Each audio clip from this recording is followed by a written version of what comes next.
Okay, so where do I start? All right, so I've done a little bit of prep here. I went ahead and made save states for pretty much all the important parts of Loop 1. I'm playing on Japanese version of the Mega Drive version of the game. And today is going to be a little interesting because I'm actually going to be doing a VOD review of Enemy's last PB. So let's switch over here. Alright, so it's pure chaos, I know, and that's fine. Let's see how this is gonna go. So I haven't actually seen this run yet, so I have no idea what's gonna happen. I don't really have anything prepared. I was planning to just watch the run and see what happens and try to fill in the gaps. So anything that so just a little background on Enemy. He's a great runner and he knows a lot about this game. But I don't think he ever like sat down and learned the run, but he's absorbed a lot of information and he's very good at the game in general. It's just the knowledge that he has kind of needs to be glued together cohesively for him to be able to grind out like a very successful run. It's just the small things that are missing right now that are probably costing him tons of time. At least that's how it seemed last time I watched him play the game. So I think Enemy's a perfect, I guess the perfect player to do this with, because he knows all the basics, and really I'm just trying to get to like the nitty-gritty of what makes a consistent run and some of the less obvious information that ends up being really important. Okay, so I guess we'll just start the VOD. I also included his face cam in here. I wasn't sure if I should just throw up his entire stream. He's got like his chat in there and stuff too, but I decided the face cam was mandatory because his reactions are definitely going to be amazing. Alright, let's go.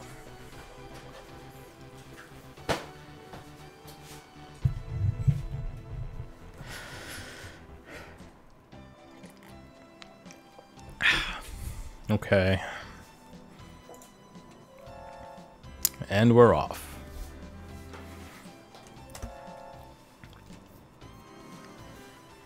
He looks determined.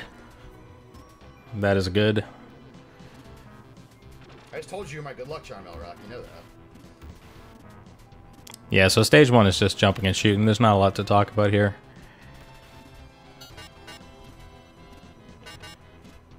I'm gonna turn off no life. All right. Oh, I missed that. Is he gonna reset? Okay, let's forget about that. Next time I need a ton of PBs, I expect you to be there. I'll let your boy, man. Big Papa Pump, it's got your hook up.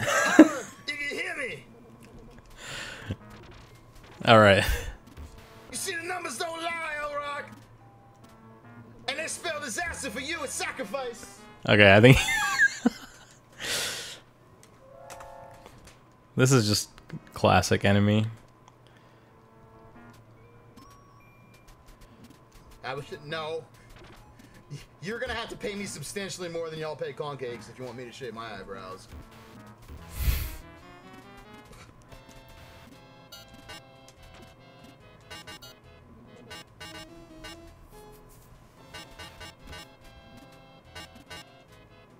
So that skeleton right there, sometimes he can spawn right underneath the guillotine, and you have to just stop and kill him. That's something that you have to watch out for. It's the only thing in that first checkpoint that can really get you killed.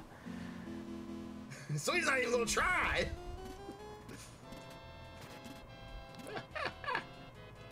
Very nice. Enemy's got this boost down.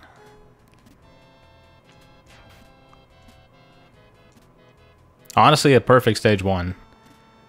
There are some micro optimizations throughout the entire game, which is basically just involves squeezing in as many jumps as you can because jumping is faster than walking.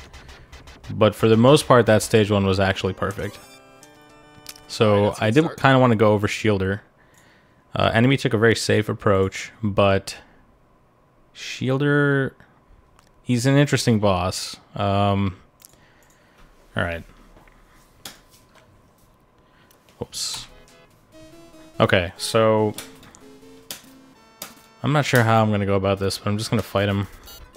Oh, you can't stand that close to him. That's my first point, something I was definitely trying to demonstrate.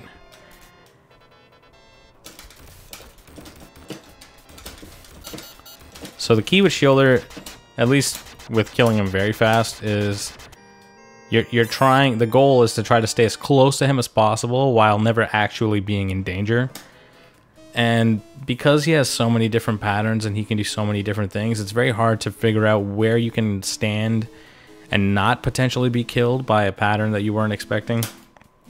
So, unfortunately with this save state, I'm not going to get a lot of different Shielder patterns, but this is not a bad strat right here. You always get those first few safe hits. Hey, enemy's here. What's up, dude? Right on time. So, it's weird now that you're here because I was kind of just going about this as if it were like an offline recording. But yeah, I watched you just shred stage 1, and I was just talking about Shielder here, so... Okay. Right. So like I was saying, the goal is to stay as close as possible without being in danger. And this is kind of an optimal fight, but it can be very dangerous if you're not like intimately familiar with all of his different patterns, because it looked like I was kind of dangerously close there, but that setup is like, I already know that he'll never hit me if I do that. The marathon safe strat I get, well, I don't know about marathon safe, but the beginner strat is definitely to take those free hits at the beginning and then just back off. He'll never run you in, he'll never run into this wall in this corner. So all you're really looking out for when you're over here is to not get hit by a fireball.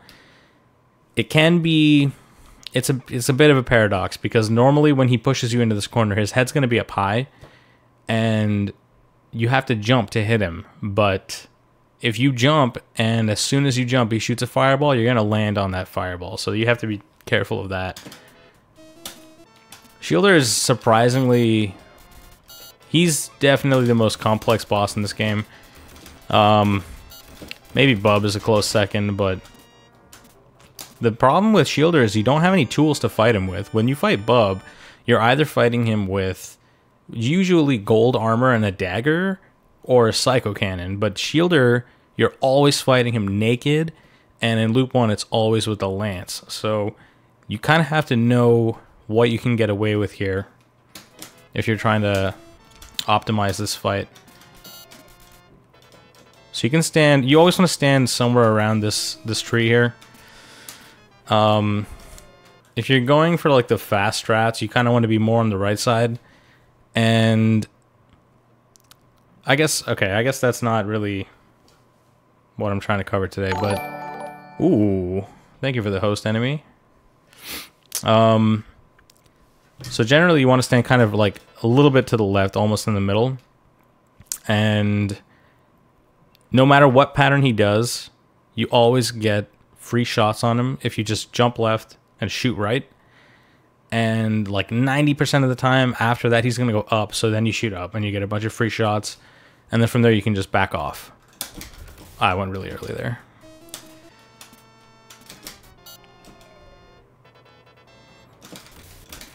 Whoops, that was supposed to be a jump to the left.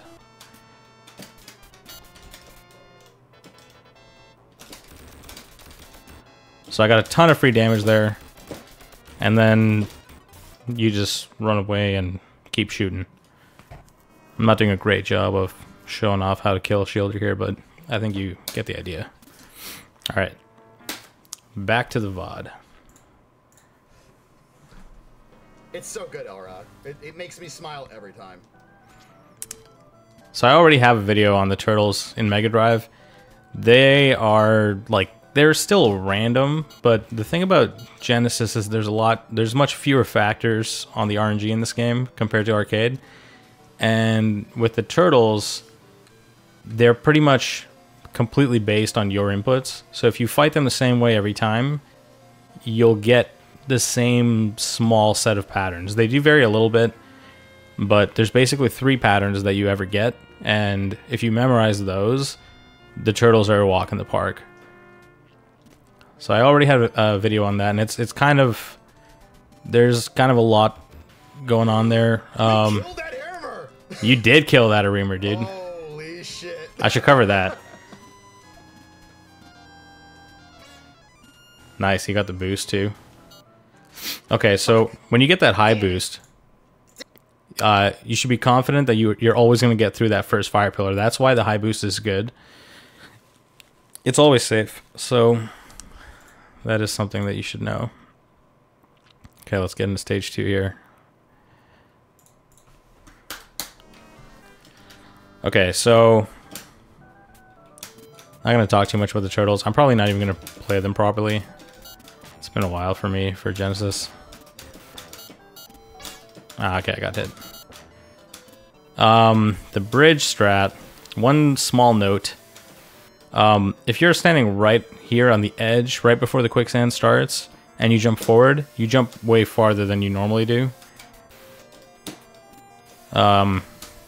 It's just a small optimization. Another thing is we kind of changed up how we play these bridges. So I used to jump right here, right on this like next tile here, after this thing that breaks. Jump up here, skip this other broken tile here, and come here that way. But Costin actually discovered a faster way to do this. I'm gonna get the same turtle pattern here every time now because Genesis RNG.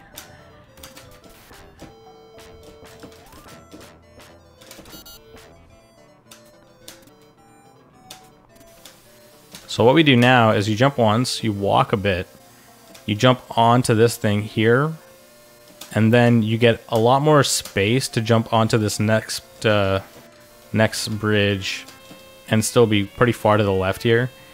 Generally, if you jump onto this thing first and then go from here to here, see how far to the right I am? The problem with this is I can't just chain jumps. Even if I do frame perfect chain jumps from this far, I don't think I'll make it. I'll jump once here. I don't hit this this tile, but if I jump again, I fall into this quicksand, and you don't want to do that. So what we used to do is... We used to do... Oh, crap. Basically, you had to walk backwards there, and it was really awkward, and it wasn't very fast either. But yeah, with Costin's new strategy, you land right after that broken tile. And you can just keep going. It's great. So that's what it looks like. Plenty of safety safety space. Alright. I'm pretty sure I made a save state right before this reamer. Okay, so this little rascal. So this strat's going to apply to all the Areemers in the game. The difference with the Areemer King is, first of all, he has 4 health instead of 3. But another big difference with the Areemer King is the fact that you're always coming into this fight when he's already awake. You never get to walk up to him while he's asleep on the ground. So that kind of sucks, but fortunately the quick kill setup still applies. The way you get... You basically always get 1 guaranteed shot on this Areemer, and the way you do that is by jumping and shooting once high over his head, and then once directly at him on your way down. He'll try to dodge the one that you shot at him upwards and fly into... He'll basically get hit by one of the two. You just trap him between those 2 shots. And what happens after that is he goes into this hover state, and there's 2 heights that he can float at. I'm not sure what I'm going to get here, just based on the RNG where I saved the state. But, all right, so let's get there first. So you do that, and you can see he went upwards, and he's just going to chill there. He's not going to do anything. So what I did is, after I trapped him and he went upwards, you run at him, and when you're about 1 jump length away, you jump towards him and shoot up. And when he's at this height, he'll always be too close to you to dodge that shot if you space it properly. So you hit him for free, and then he backs up. He's trying to dodge my shot to the right. You can see he looks very upset right now because he got hit. And he's going to go into this hover cycle again. So when I land, he's just waiting there again. I can hit him 1 more time. If you hit him near his right side, he dodges left, which is fine because what happens after that, if you just stand here, he'll always swoop at you, and then you get a free kill. So I'll try to kill him a few different ways here. This never changes, the trap shot. So that time I shot him on the left twice, so he's just gonna keep moving forward. And you can kind of get bamboozled here if you do this. If you keep moving him forward like this, eventually he just decides to sit on you. I think it's rank dependent, but basically, if you do that twice, let's see if I can set this up properly. Hit him once, twice, 3 times. At this point, I wouldn't jump again, just because there's a fair chance if the rank is high enough that you're gonna jump, and on your way up there, he's gonna just sit on you. So after you hit him 3 times, I would stand underneath him and just shoot up. If the rank is low, like it is now, he won't try to sit on you, and he'll dodge left. But then he'll swoop, and you get a free kill. I messed it up there, but let's do that again. 1, 2. So he tried to sit on me because I missed that first one. So basically the way the rank affects enemies is they have the same patterns, but the rank kind of speeds up when they'll do them. So their pace is always quicker. So this is especially important with enemies that shoot projectiles, because on a higher rank, it means they're going to shoot that projectile sooner. And that'll be important on this boost coming up. So yeah, that's just one thing I've learned over my time running this game. After you get 2 jumps there, you don't want to jump at him again. So he'll swoop and you get a free kill. And let's talk about this boost now. I lost my armor. So generally with the Screen Monster boost... Oh, actually, I should have also mentioned that. If you make him fly left really early, there's still a solid sub to kill him. So you hit him on the right, he'll go up. You shoot once to the left when he swoops. He'll never hit you. He doesn't swoop far enough, especially because you're running to the right. So when he swoops, you jump forward and you shoot once to the left. And you kind of have to time it properly, but after that, you just shoot upwards and he'll die every time. I think that pretty much covers all of the Areemer King setups. So, in this section, you can see how far I jumped from that first platform over there on the left. This is important. You want to jump... You don't want to, try to get crazy and jump right off the edge, but just don't jump from the leftmost part of the platform. The reason this is important is because this spacing sets you up so you can just chain jumps at this guy. See how I never had to walk. I was just jumping the whole time, and then I got boosted above his head. I got the high boost this time because rank is not that low, so he shot his projectile earlier than normal. If the rank was lower, what would happen is I would make it all the way to the ladder, and then he would try to shoot me, and I'd take the other boost from the ladder. The reason it's so important to not jump into this section from too far left is because that forces you to walk for a little bit to adjust your position while he's already on screen. And that means the clock is basically ticking on when he's going to fire his projectile. So let's say if I start jumping from here,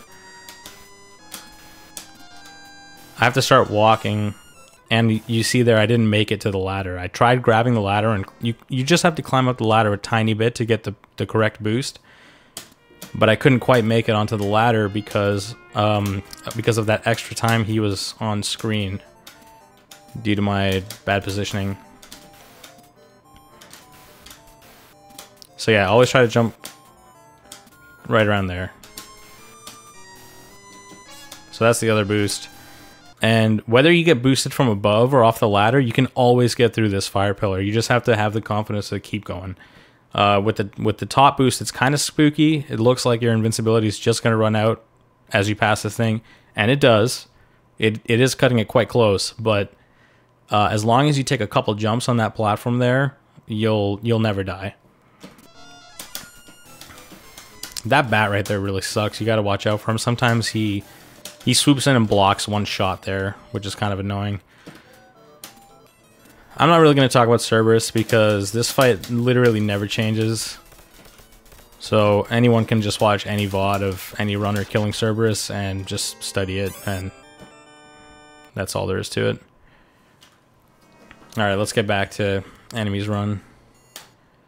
Damn it, damn it, damn it. See, that's why I like to kill that piranha plant.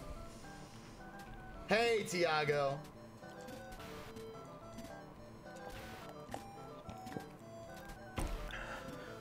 I knew it was going to be a sword. Ooh, a sword.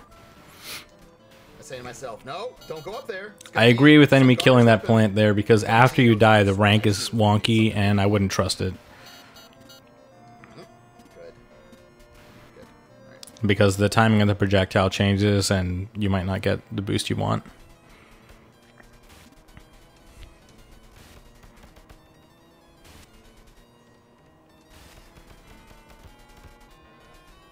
Yeah, Cerberus just does the same thing every time. He's the simplest boss in the game, I think. Yeah, I think he's definitely the simplest boss in the game. Okay, the elevator. So really, you can't die on the elevator. You really have to like not be paying attention. The only tip I can really give here is, when it comes to survival at least, is just don't jump if you don't have to jump. That is how you die here. Same goes for the turtles. If you don't know the patterns, in Mega Drive, you can learn the patterns and get them down consistently, but on arcade you can't. And even on Mega Drive, it takes a lot of time to get those patterns down, just because it's a lot of info to memorize. Just don't jump. Oh, nice. Baby. You got the dagger. Oh, baby. Oh, baby, indeed.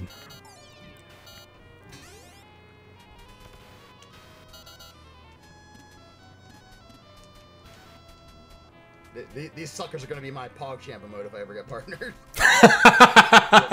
That's a great idea. Yeah, well, we'll gin it up a little bit, but it cracked me up every time. Like, what do you think's surprising them so much? Alright, so enemy blows through the elevator. There's not a lot going on. I will do a quick once-over on the dagger farming strat. So, really your only goals in this area are obviously to not die, but also to farm for the daggers. So there's a couple things you need to be thinking about in general when you're in here, and one of them is you want to be killing as many goblins as you can.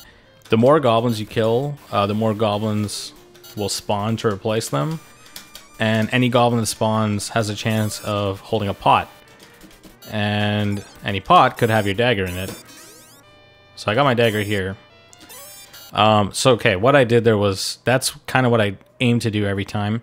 You want to make sure you get all the chests, because if you get them all, you get at least 2 guaranteed weapon drops. While you're doing all this, you want to make sure you're killing as many goblins as you can.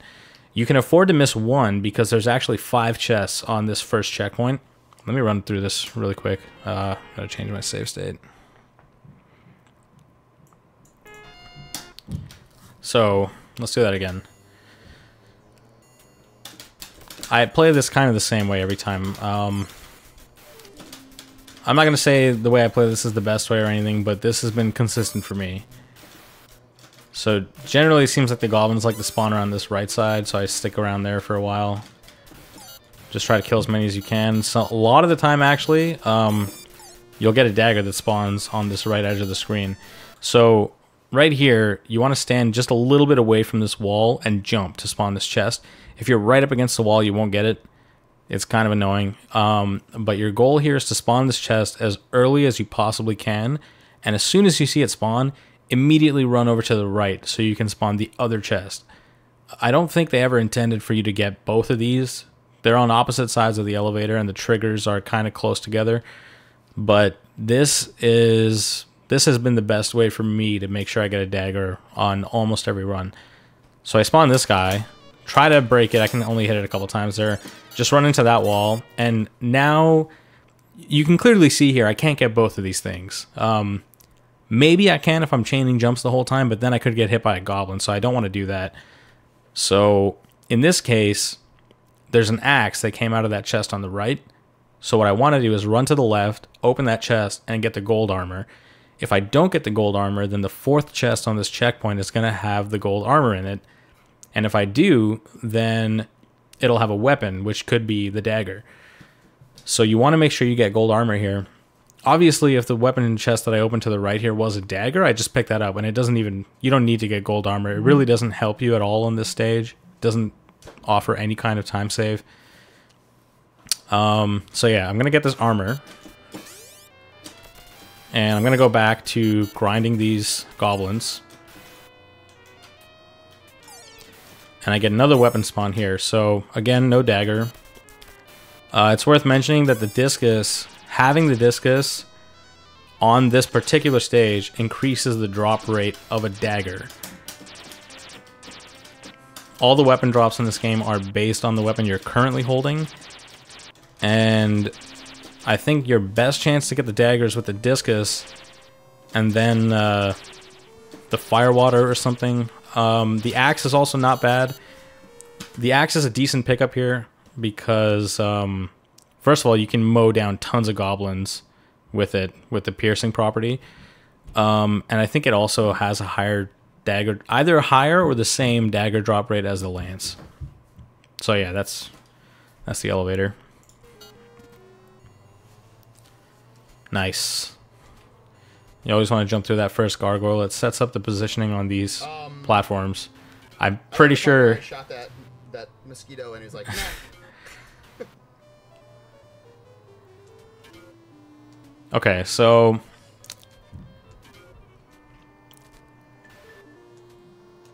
there's some optimization to be made here. The time that you actually save on this tongue section is not really important. What is important, though, is the fact that if you take the faster strat, you always get this good Gasuda pattern that enemies got in here. And enemy fought that really well. Enemy fought that really well. You want to stand in place while you're fighting Gasuda because he tries to chase you if you run around. Okay, so you jump through this first gargoyle head. And jumping through that gargoyle head makes it so that you'll always get to this platform on time. And this is kind of important. The platform cycle is sort of random after you die and respawn at this checkpoint, but the first time you get here, it's always the same. So once you figure out your rhythm on this section, you can kind of rely on the platforms being where you expect them to be. So I made it to the good platform. Generally, I would crouch here to avoid that chest spawn. So that's the fast way to get up here. As soon as that chest spawns, you jump onto the chest, then onto the tongue, and then over the fire. And after you jump over the flame, you just stand on this tongue, let it take you up to the top, and then get eaten. Let's try that again. It's really hard to keep pausing the game without losing your rhythm. Right, I keep forgetting I should crouch there.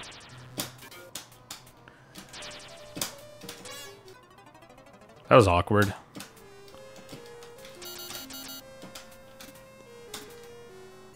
I'm not making a good case for actually using the strat right now, am I? I assure you it's reliable. But like everything in this game, it does take some practice. So, okay, so that's kind of the setup that you would use in arcade. You would jump over that fire and run forward on the tongue. On Genesis, it just so happens that the timing is that you kind of want to just stall on that tongue for a bit. Usually just standing still and riding up gives you enough time to land on that platform coming up. I think I used to always run back here just to be safe.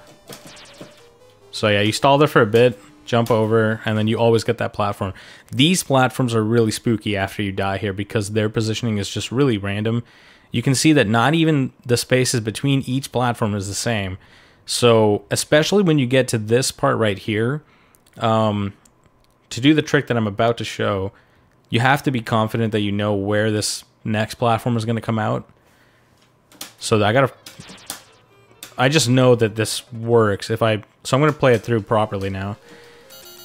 And it just always works out when you first get here. After you die and you spawn at this checkpoint, it's all out the window. So you kind of have to play safe and take the slower route.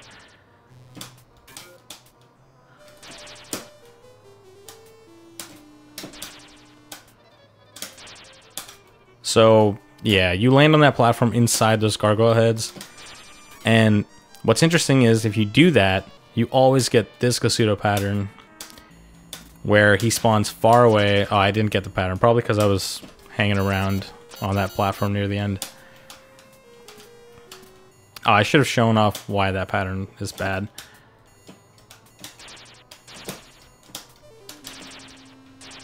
I think maybe I'm doing too much explaining and not enough playing. Because really, it kind of speaks for itself. Ah, god damn it. That eat hitbox is huge in Genesis. In arcade, it's a lot more friendly. I'm gonna save here.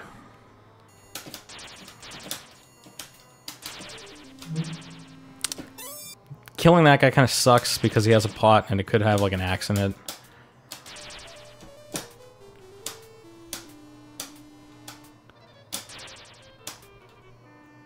Okay, so generally you jump through that last cargo and skip that top tongue. And you always get this pattern, where he spawns high, you get a few free shots on him, and then you stand right here and he goes around you in a circle and he just dies every time. You get a 1-cycle kill, no problem. If you do the safe strat, which again, I gotta mention that you kind of have to do if you die and spawn at this checkpoint, unless you're really familiar with these platforms coming up. So, oh crap.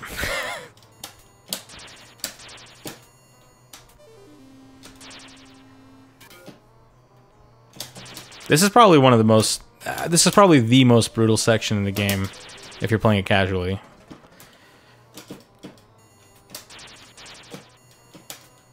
Just trying to like load it and go back and forth is destroying me because I can't rely on muscle memory anymore. Okay, so let's say you play it safe and you go up this tongue. You almost never get the good pattern. So he's gonna go low here. I can't get any free damage on him. He still goes around you in a circle, but because you don't get those first few hits, you usually have to go to the second cycle. Like, you can just see how much this sucks. I must have lost, like, I don't know, 10 seconds or maybe more. Anyway, so that's that. That was really spaghetti. I died a lot there, but hopefully I got the points across.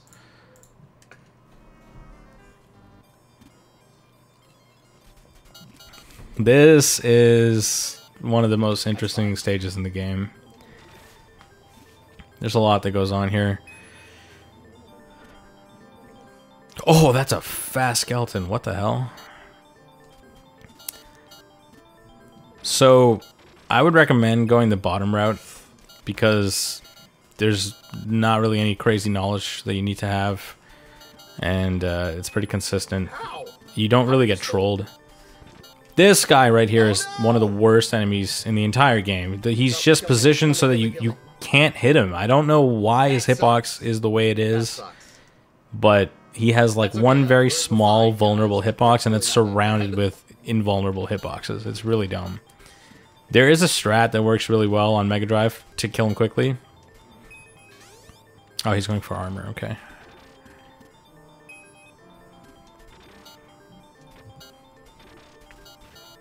Yeah, nice. Enemy's actually positioned correctly.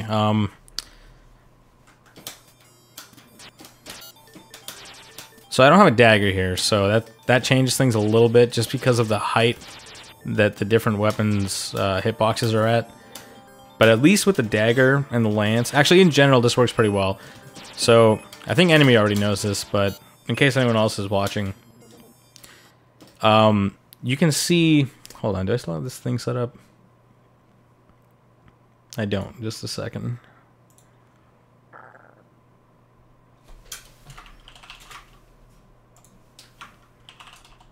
All right, this is really goofy, but it works.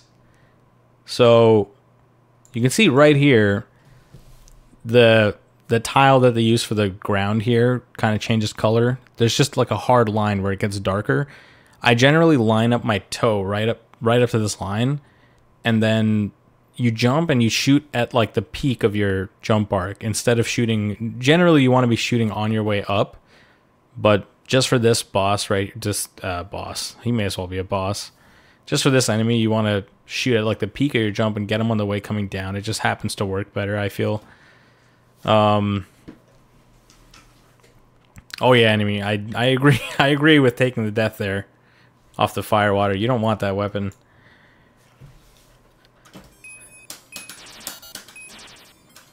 The discus is weird. You don't really want to have the discus on this stage. Oh, okay, well, maybe I shouldn't have said anything. I don't want to be back here.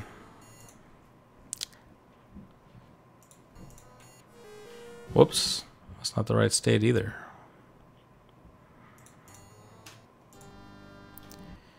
All right, so let's see what happens over here.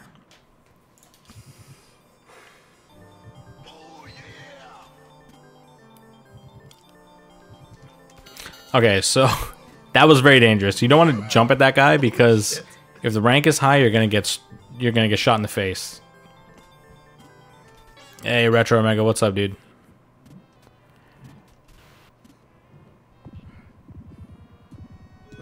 Pridefall, thank you so much for the follow. Welcome to NMEtv. Enemy's got this descent down.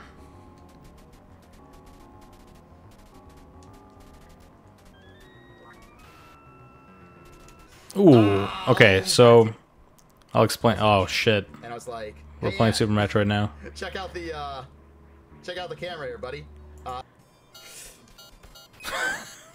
Oh god, this guy's brutal. I think if you were standing just a hair more to the right here, you would have got him in a couple jumps. Oh no! Yeah, and that was just really unlucky. Nope, kill me, kill me, kill me, kill me. Oh no, the spoilers.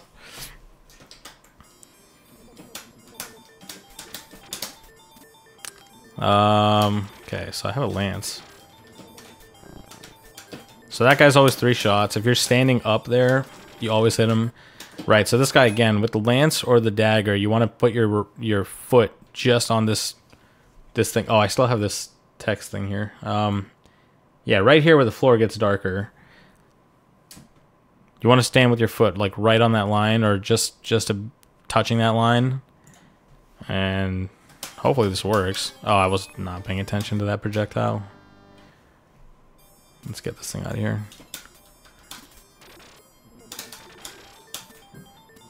I'm not going to go into the top route here. There's no reason to do it, I think. It's dangerous.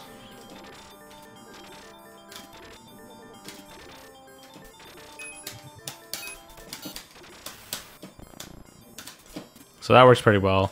All right, so the reason you don't go past that dark line that I was talking about is because of this worm right here. This guy can make or break this entire section. What you're looking at right now is the standard setup. I got here quick enough that this worm is not already in my way when I get here. He's just spawning. And this is kind of tight, but it always works. So as long as you're not past that dark line I was talking about earlier when you're trying to kill the mud demon, you won't trigger this worm early. And if you just chain jumps on your way here, you'll kind of have this setup going. This skeleton that is right underneath this cliff here is always there. So you got to get used to doing this. What you do here is you just run off this edge and shoot down. It looks really dangerous, but this skeleton actually doesn't even have a hitbox right away. Not until he's like, when he's sneaking around that corner looking around, he doesn't have a hitbox. He can't do damage. But he has a hurt box, so you can kill him, which is nice. I'm actually surprised Capcom did that with this game because everything else is just designed to make you cry. Oh, that was not a well-timed jump.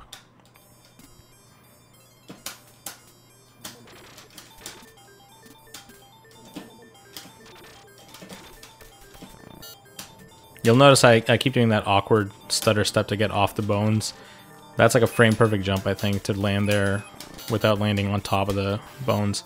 Okay, so because I didn't walk forward here yet, that next worm coming up is not triggered. So what I'm going to do now is I'm going to chain jumps, and you got to make sure on your way up onto this platform you get some projectiles out in the air because the skeletons spawning here are totally random. And if you have to stop to kill one, your timing is screwed and it's not going to work. So just make sure as you're jumping up, you're just spamming. So I shoot twice there and I get both those guys. So that's the setup. I run off the right edge. On my way down, I shoot down, kill that skeleton while he's still not like fully spawned yet. And then I instantly jump forward. And this worm to my left here had no chance to kill me. And if you keep running, you miss this guy too. If you're lucky, you miss this guy. Sometimes this guy here gets in your way. And this is where you might get sandwiched. So you want to be here with armor. I got through here because he happened to spawn late. That's just RNG. So I get to keep my armor. But losing your armor here is not bad. I actually don't mind it at all because if you get to die here, you drop the rank, which is nice for stage 5. I wish this mud demon spawned. He didn't spawn because the worm spawned inside this area. But yeah, basically... I can't even get up there, huh? Alright, help me out here, buddy. No. Ah, somebody boost me, man. Ah, that's not what I wanted. Okay. I think I saved here accidentally. Alright. So here, what I like to do is fall off, shoot once, and then you can kind of feel out the mud demon. You're usually safe to jump again and shoot twice, but you don't want to jump a third time. And if you know the rank is really high, I wouldn't even do that. I would wait for him to shoot first and then get your second 2 shots in. He's always dead in 3 hits. So yeah, he doesn't spawn here, but this is what I would normally do. Probably shouldn't try to run with that projectile. Anyway. Enemy knows what's up here. You line your knee up with this drop. Let me get my good old reliable out here. This drop over here. When in your crouching animation, you want your knee to be right on top of this drop, and you want to obviously be spamming your shots so you're not sliding down. And the gloopy will hit you if you line your knee up correctly. He'll hit you right to the left edge of this platform, and if you're just holding left, you'll fall right off. This is kind of annoying. In Genesis, you have to make sure you slide a bit to the left here, or else when you jump right, you're going to clip up onto that platform above you. You don't want to do that. I was slow there, but I was gonna say you don't have to worry about that projectile. If you just jump right instantly, he'll never hit you. I guess that's kind of a advanced strat, though. You don't really want to be doing that all the time.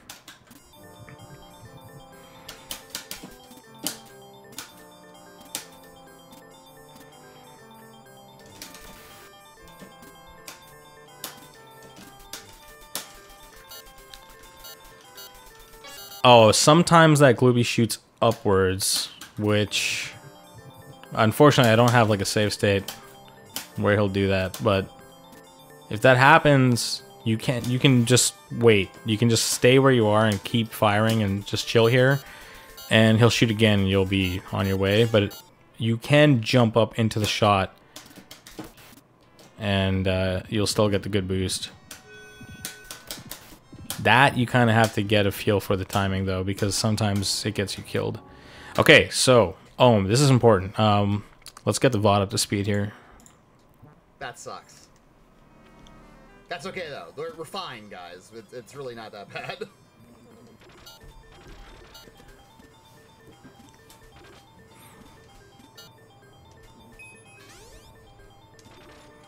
That top right is scary because of the skeletons that spawn underneath.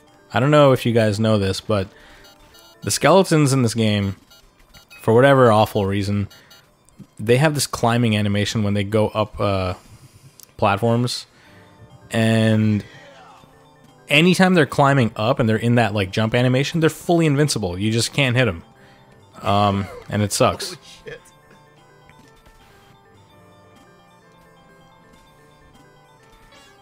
All right, perfect. So this one may take a bit. That's okay. Pridefall, thank you so much for the follow. Welcome to NMEtv.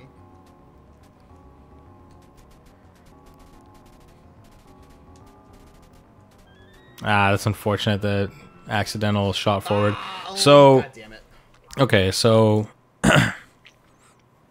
let's just keep watching.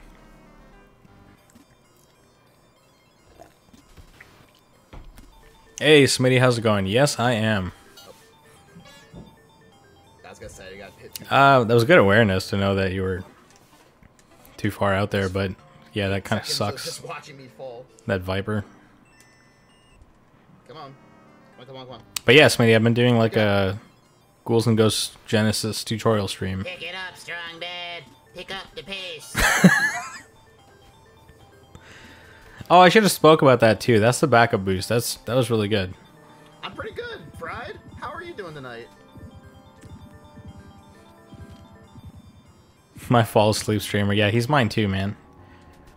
Enemy's stream schedule just doesn't line up with my life schedule, true, Oni. unfortunately. Otherwise, I would have been watching this run live. As falls go. That sucks. That was just crappy luck. We're gonna lose time now. That stinks.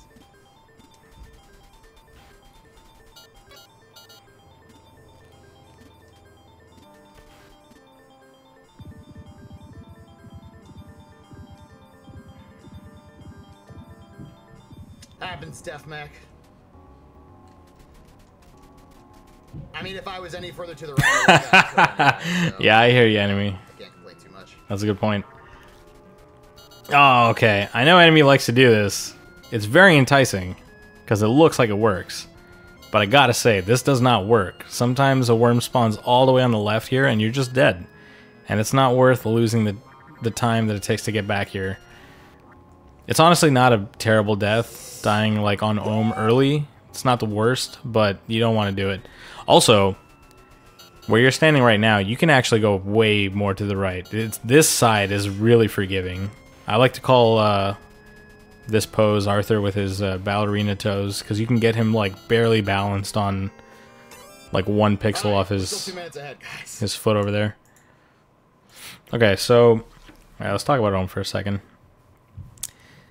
So the strat here for Ohm is, well, basically when you jump onto Ohm at the start of the fight, he's not active right away, so you get time to kind of roam around and set up.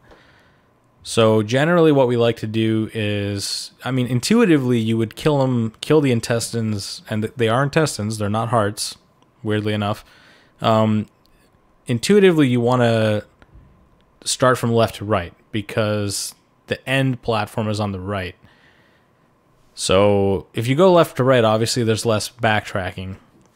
The reason we don't do that is because when this boss first spawns, or like first becomes active, I guess, there aren't any enemies. There's no worms or maggots out when his intestines first pop out.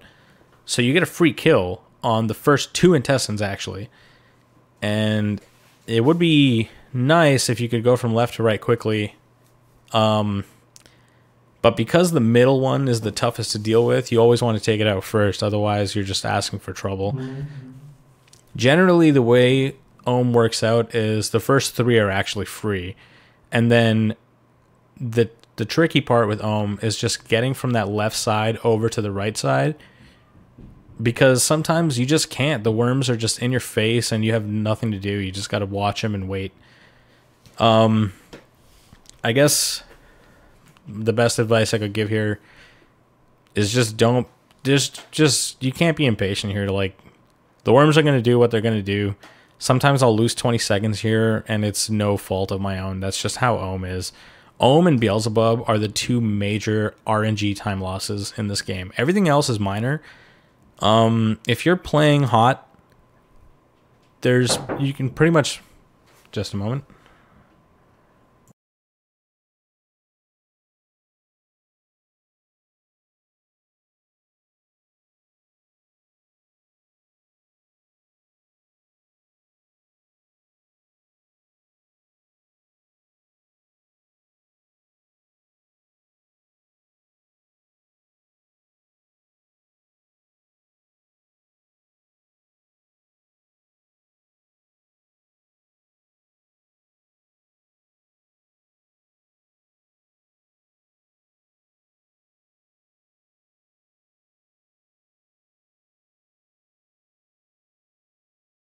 Yo, sorry about that. The 10-year-old was showing me a card trick. It was pretty cool, actually. All right. What was I saying? I completely forget what I was talking about. So I know I mentioned that you get the first 3 intestine kills for free. Yeah, I think I was just saying... yeah, so you can just lose 20 seconds on Ohm. That's just how it is. And you have to fight this bastard twice in one run. So, yeah, right. So I was saying that you can, if you're playing hot, you can get a sub 17 easy every run. If you're not making mistakes, sub 17 is free. Just a second, guys.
Okay, sorry about that.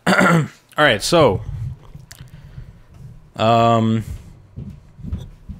was just saying how much Ohm sucks. Anyway, this is the setup. I'm not gonna do this too many times because you can watch back the VOD. This always works. So first intestine here, free. Second one, free. These worms will spawn in a few different ways, but they'll never stop you from killing the second intestine. The only thing you have to watch out for is sometimes a maggot spawns right on that intestine. And so I was explaining this to Enemy earlier, but the way these things work, they pop out and they're active. and they stay up for a certain amount of time. But what happens when you hit them is they immediately like become inactive for a moment and then pop out again and then become inactive again. So if you're hitting them with a rhythm, like you're gonna see me hitting them with the rhythm that you need. If you're hitting them with a rhythm, you keep catching them as they pop out again, because every time you hit them, they'll pop out again for just a second and then go back in.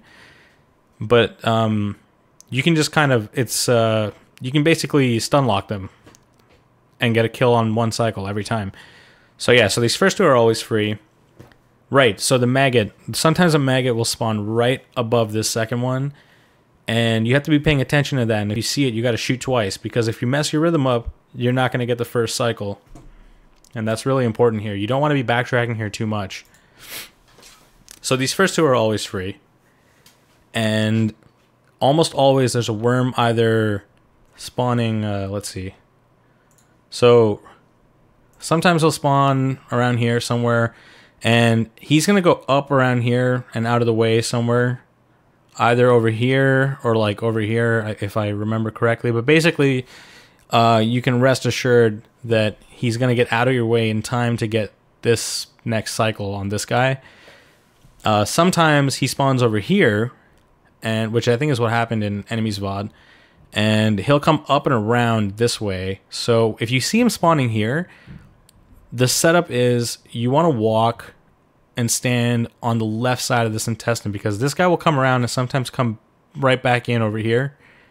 And if you're standing on the right side and jumping around this area, he'll hit you. And if you're on the left side, he won't. So that's all you really have to know. That's like the secret intel on this intestine here for Ohm.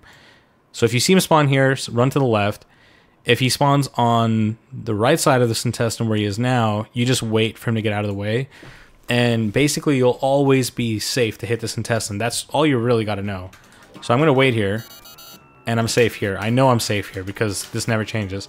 Now, this is where the RNG comes into play. These two guys, sometimes they spawn in your way, sometimes they don't. And sometimes they keep spawning in your way for 20 seconds, and you can't do anything about it. So I'm just going to wait here. You don't want to mess with them, because they will kill you. And now I'm good to go. And you don't want to bother hitting that thing from above. Just get to this edge as fast as you can. And you can see how far I'm sitting off of that edge. You get a ton of leg room there. Literal leg room. Alright. Things are about to get really fun.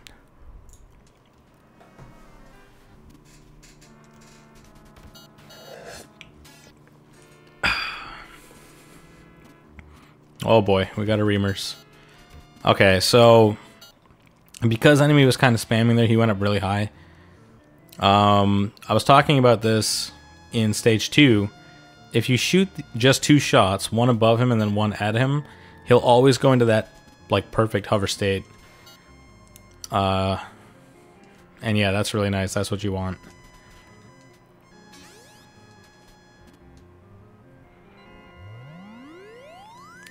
I'm also going to talk about the manipulation and the boost on these pigs over here. I think I didn't make this optimization until pretty late into my experience with the speedrun, but I do think it is one of the more important things to learn, because you save a solid chunk of time, and you have to do this twice.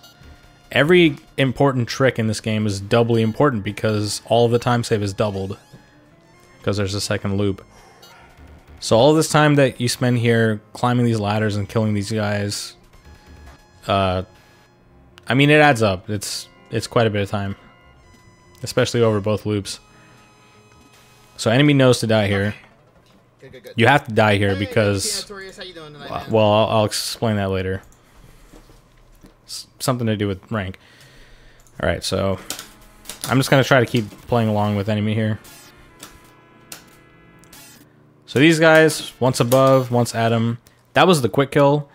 So like I said earlier when I was talking about stage 2, they can hover at 2 different heights. So if he goes high, you have to keep jumping forward with him and shooting him from below. Only twice with these guys, and he'll be dead. If he's low, though, you can quickly shoot up and then immediately forward, and he'll just die. Same thing applies for this guy. The crappy thing with this guy is that depending on how you, like exactly where you hit him from over here, if he goes high and you have to do this, you don't have room anymore to do it again sometimes. So if you know that's going to happen, you have to be really aware to know that it's going to happen. But if you know that he's in that position and you hit him once and he's like, you know, right around like here next to this ladder, don't do it again, because if you jump up and shoot again, he's going to be too close to the wall. You won't be able to hit him because the wall stops you from getting far enough, but he'll still dodge your shot and then he'll go inside the wall, and that's not good because he'll end up clipping up into like the ceiling, and then you're just waiting around here. You lose a ton of time. So if you take this, the first shot on this guy, the first like trapping shot, and you jump forward and you notice that he's like too close to this wall, just go this way. You come this way, you have to come right out here, because if he's floating above this platform here, he'll stand on it and start walking around. So you come over here, he'll probably swoop you, and then you just jump and kill him. Yeah, I don't know. I'm not going to reload and try to show that. Alright, so you didn't hear this from me, but... Alright, I'm going to reload anyway. You didn't hear this from me, but there's a little manipulation on these next two reamers. I used to do this a lot. I don't actually know how legit this is, going to be honest. I really don't know. Success rate was pretty high when I was doing this, but I was really grinding out runs hard, and honestly, if I lost a ton of runs to this, I wouldn't even remember. So, I'm going to throw this out there because it's really cool, but I guess don't depend on it, or try it out and see how well it works for you. Alright, yeah, he's going to do that every time. So what I used to do here, that shot's not necessary, it doesn't do anything. I would just not hit this guy, just ignore him. You just keep jumping into the stage, and right when you get to where I am now, you start walking, you activate this guy, he jumps over your head and goes to the right, you go straight for this dude on the left. For some reason, probably because you're coming at him from the right instead of the left, like the other reamers in the game that are on like ground level, he just doesn't go anywhere. You get one free shot on him and he just sits there, and you always get a free kill. And for whatever reason, it seems like really often this dude above me who goes over your head and to the right, he just charges you, and then you get 2 free kills, and it's great when it works. Oh, that totally didn't go how I said it would. I don't know if the RNG keeps changing when you're paused, but... Or maybe it's just pausing and throwing off my groove. Anyway. So let's try that again here. 1. Oh god, he went high again. But I did get the charge. So hey, I'm not completely full of shit. Let's try that one more time. I think I'm standing too close to him or something. It's also been a while since I've played Genesis, so that's also... I'm not gonna make all these excuses. Whatever.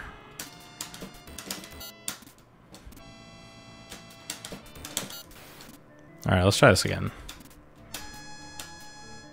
1, 2, 3, and then this guy comes and free kill. So again, I don't endorse doing this every time. I'm just saying it seems to work a lot. So I just wanted to throw that out there. It's really neat. It's satisfying to just mow them down like that. But okay, let's go over the standard kill now.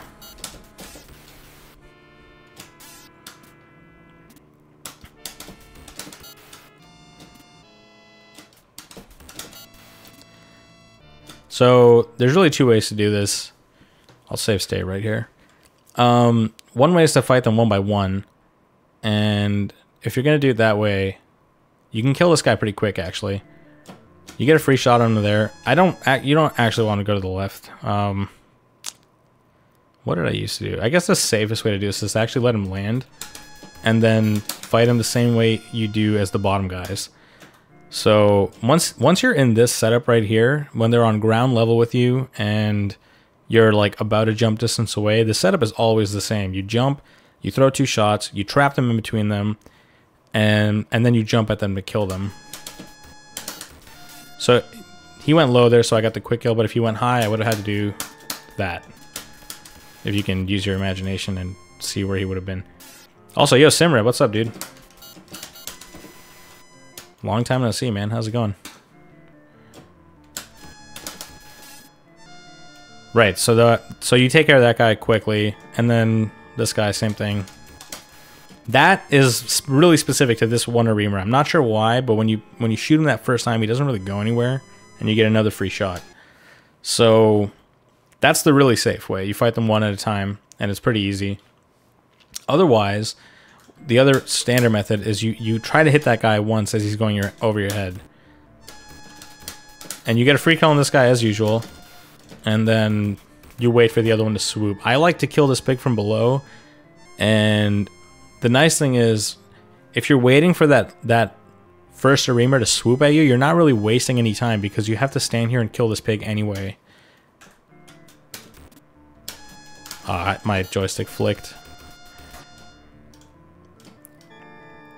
Okay, so this is another quick tip. If you're ever in this situation where this left Reamer is on the stairs, don't stand here. You have to run away. Anytime they're above a platform, they're going to try to land on the platform and they're just going to start walking around. You don't ever get an opportunity to hit them. So you have to run away because they'll try to follow you and stay on screen. And now when you're around here and there's no ground for them to stand on, then they're going to swoop for sure. And then you get an easy kill. Man, this ended up being way longer than I was hoping, but that's just how this game is. There's just so much information.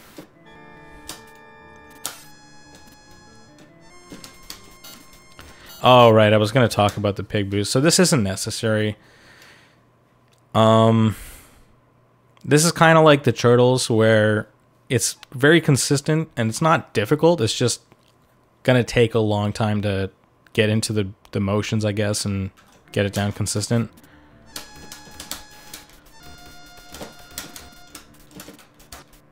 Let me just take care of this dude. See, when he's in the wall there, he zips up. It's not a good time.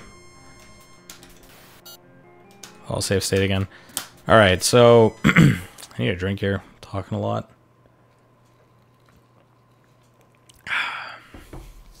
Okay, so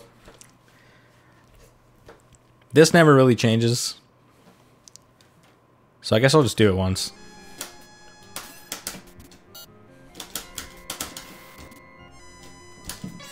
So you can see how fast that is compared to like actually killing all the pigs and climbing all the ladders. It saves a ton of time.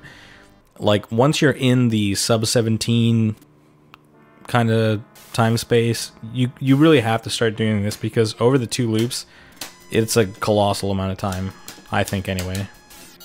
Let's do it one more time. It never changes. It's just so, it's very consistent. And you always want to die here on loop 1, and I'll explain that when we get to 2-1. So, right. So let me break this down. I'll try to do this quickly. So you jump in, and when you take the second jump, you want to shoot right at the peak of your jump, and that makes this guy run to the left. The way these pigs work is if they go into this run animation, afterwards, they're not in their like regular idle state. Like this is their idle state. This is when he's walking around like this, that's when he's ready to react to whatever I do. But if I make him run, right after the run, he's not actually in that state. He's in like a just a paused state where he doesn't react to anything I do. So let me just show what I mean. When he does that, I can just stand here. See, he's not running at me. It always takes a while after they finish a run before he actually starts, you know, before he goes into his regular cycle again. So by jumping up here and shooting and triggering him to run left, you create this window where you can climb the ladder and run right, and he won't mess with you. So that's really good. Yeah, I am dropping some frames. Unfortunately, hopefully it doesn't keep up. But I think either way, I'm going to upload this on YouTube probably because I have an offline recording and that'll be better. Okay, so that's the first part of the manip. You shoot at this guy, you won't hit him, but just by getting a shot like right at his feet there, you trigger him to run left, and then he goes into this waiting cycle. It looks close. It looks like he's pretty close to the ladder, and you would think that when you get up here, he's going to charge right again and hit you, but he doesn't. Right, so you do that. He runs left. This is kind of tricky. This dude's about to puke on me. If I immediately jump right, he won't hit me. And what I usually do here is basically you're trying to hit the pig all the way on the top. You want to shoot him twice. That's the goal. Jump forward, hit him once, hit him again, and he'll be right on this right edge, and you can boost off the puke. That fly that you saw there, he's a real nuisance. The day fly. I don't know. So there, he wasn't really in my way. That's kind of the one thing about the strat that does change. It's just that one day fly. Again, he wasn't in my way. I'm not sure what affects that. But yeah. That's really all there is to it. You shoot to make this guy go left. And then you shoot this guy up here to make him run right. And I can even show off a back up here. If you can't manage to shoot that guy up there, maybe because you're dealing with a fly or something, you just shoot this guy a couple times. He runs at you, and then you can boost off of him. So, I think once you kind of get used to this and get comfortable with this boost, there's no reason not to do it. I think it's really important with how much time it saves. So anyway, let's get back to enemies run.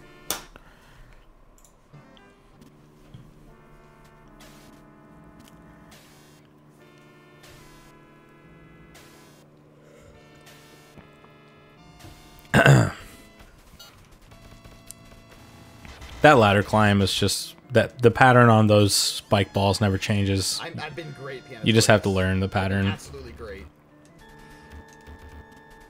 Oh man, I'm dropping more frames, huh?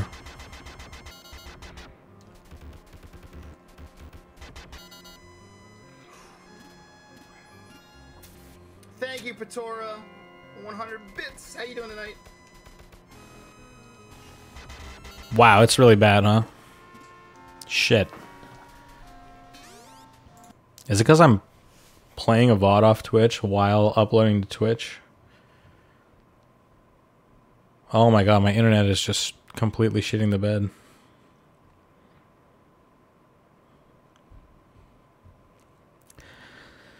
Well, this sucks a lot, but I'm gonna power through because I have this offline recording and I'm gonna put it on YouTube later and it'll be fine. This isn't the most interactive stream either. I'm kind of trying to, you know, just get through this quickly because I don't want to make this like super duper long, but it is what it is. It's a complex game.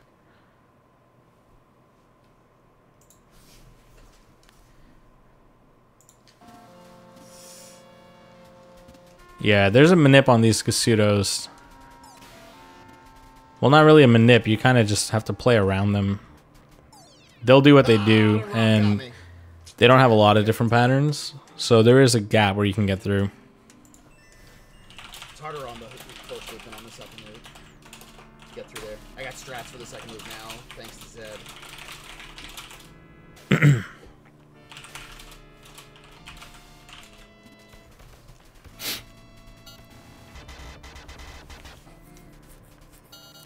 Casually, this or SG&G. I think SG&G is harder casually. I agree, dude. SG&G is brutal. The movement in this game feels a little bit better. There's not as much slowdown. You can shoot the weapons up, down, left, and right, which I think is really nice. Although I do think that double jump is like a way nicer get out of jail free weapon, so to speak. I don't trust you. Oh god, this guy. That was very good. Very good intuition to not trust that Astaroth. I gotta say, that was very... This guy plays G&G games. Oh no! I saw it coming! Okay, so here you just don't want to hesitate here. You don't want to... Don't play their game. They're gonna mess around and... Oh my god! Hitbox! Get out of here! Yep.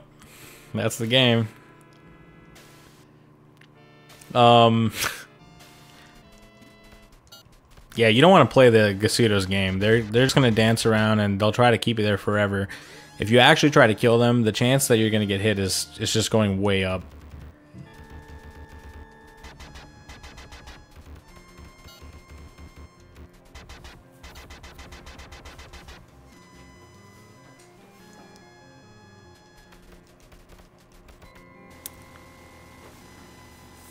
You don't want to be as close to this Astaroth as you've been. Generally, you get a free kill. Oh no. Don't go back for the armor. It's not worth it. That was unfortunate. These Gasudos are just murdering me right now.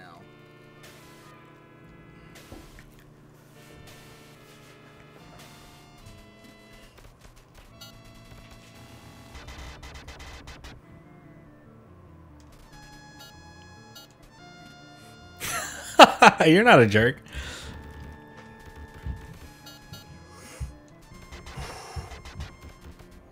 It must be weird to watch a VOD of yourself, I guess, but...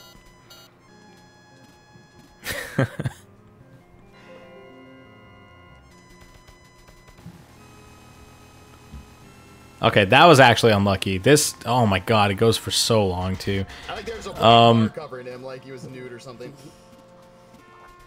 Okay, I'll explain what went wrong there in a second. Actually, let me see if I can rewind. Come at me, yeah. Without going too far ahead. Come on. All three of them. These Gasudos. Oh god, I'm jumping around too much. Okay, I give up. I'll explain in a bit. Maybe it happens again and I can explain. But basically, that first Gasudo, you were jumping up really early when he was kind of in a dangerous spot, and he stopped you from getting up. Oh, okay, I think I got it here.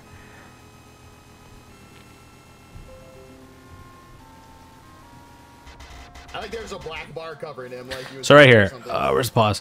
So that first guy, you jumped over him really fast, but now you're kind of up on this platform earlier than you want to be. Let me get up the speed here. Again, I'm not gonna go through these things. It's just a set pattern. Oh, that sucked. Whatever, I'm gonna keep going.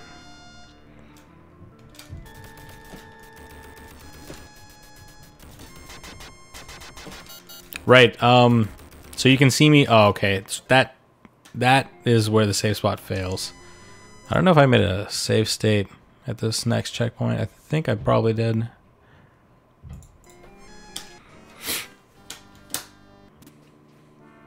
Right, so you jump twice here to get this chest. This pattern never changes. If he does that, just jump left and then right again. I was gonna mention this earlier. That's just unlucky. It's very rare, but sometimes he'll shoot from his stomach early. You can't do anything. You just have to wait it out.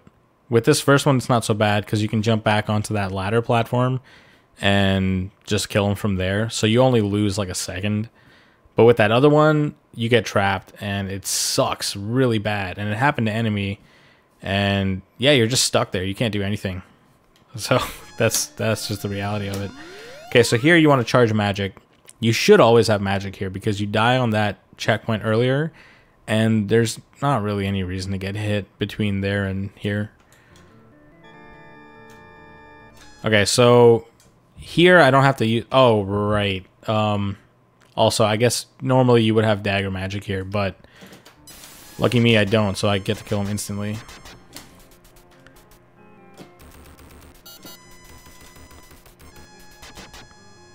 But yeah, normally you charge magic and you wait to see the first fireball. And sometimes you're going to have to use the magic to dodge it with the iframes. So this Astaroth, I guess I should do that again. The spacing here is a little bit particular, but once you get it down, it's extremely consistent. The only time you get shafted is if you get that early stomach flame. It really, really sucks. I got this pattern again. So this is all standard. I got a good pattern on this save state where they don't shoot a fireball at me, which is unfortunate because I wanted to show off where you get to dodge it. Okay, so this is my strat for this area here. I don't charge magic here just because I feel like it doesn't save any time. Like I'm talking about with the dagger. I don't know. If it feels safer, go for it. I feel like it's faster to just not do it and not really less consistent. So what I do is I walk up to the right side of this door, or sorry, the middle, right where these doors meet, just a bit to the right of it. Once you walk up to this spot, you chain jumps until the Astaroth spawns. Right here. You want to just stand right here. This is exactly where you want to be. I have the lance, so if this works with the lance, you know it's going to work with the dagger every time because you get like 1 extra dagger in per jump. But basically from this distance, what I do every single time, and it never fails, is you jump 3 times in place, and then you jump forward and he'll die. If it doesn't work, then the mashing was bad, and the mashing is not even very strict at all. So once you get a feel for this, I would definitely start doing it this way. 3 shots, 3 shots, 3 shots, and then jump forward, and he's dead.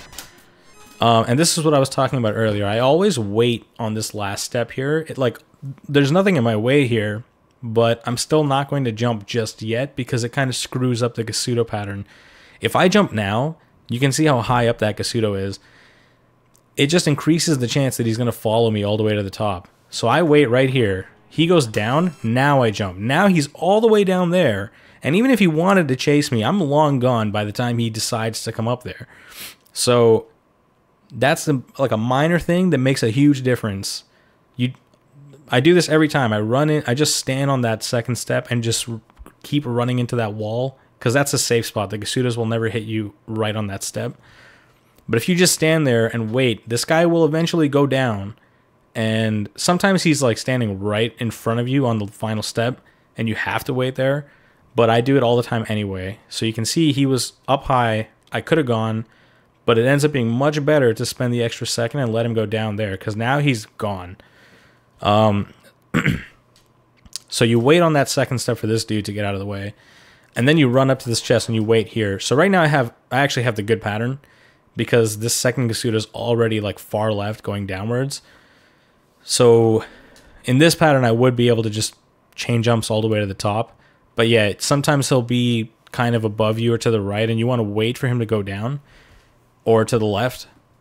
And then when he does, yeah, like I said, I got the good pattern there, so I can just go. But yeah, those first 2 Gasudos, and not really, like I said, it's not really a manipulation. It's just you're playing around them, and you have to because they're jerks. They're going to kill your run. So let's put this all together.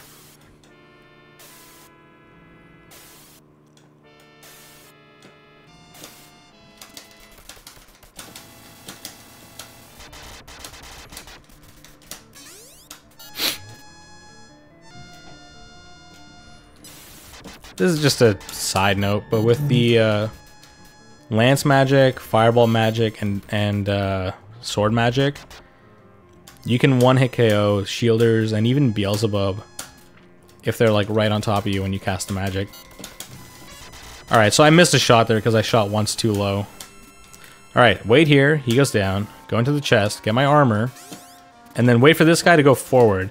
I would have been able to kill him there if I had the dagger. Normally what I do, I did kind of try to do it. It just doesn't work with the lance because there's not enough DPS.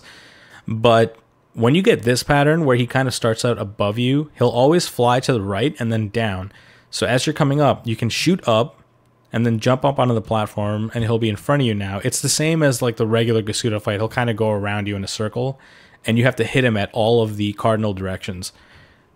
This is kind of unnecessary, but I like to do it just because one less Gasuda flying around is just better for my brain when I'm trying to get through this section. But yeah, that's something that you'll pick up over time probably.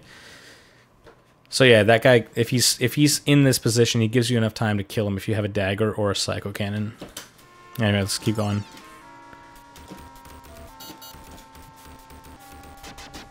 So on Genesis especially, you don't want to mess around here. You just go. If you get hit, screw it. Just keep going. Because as soon as you get to this point right here, everything despawns. You're in the safe zone. Alright, I think I've played enough of this stage. Let's see where enemies at. So yeah, like you don't want to be dancing with them here. You murder them here, which is great. I'm going back to get the armor. But generally, you don't want to play that game with them. Because most of the time, you just don't win.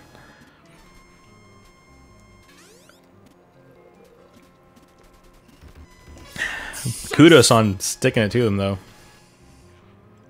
This part sucks because these goblins kind of just spawn like right on top of your head on those final steps, so there's no trick there. You just have to be careful about where you jump.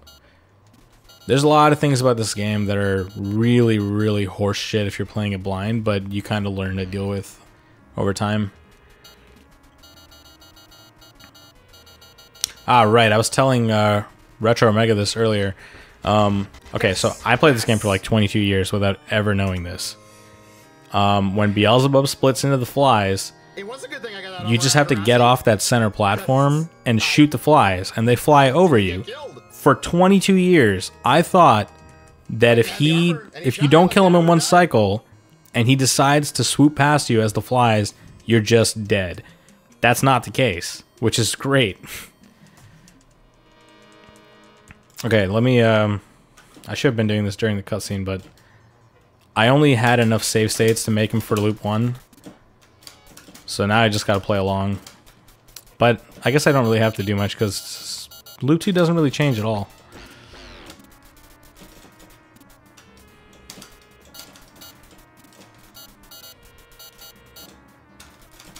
Oh yeah, I didn't really talk about Bob, did I? Honestly, it is what it is. If you know this thing where you shoot the flies, the rest is just hit him and don't get hit. That's all it is. Hey, Kirk. Wise from your grave. That one works for this game too, Generation X, man. How you doing? There's the loop 2 bird. The only thing that changes in loop 2 is that bird. I don't know why. It's just how it is.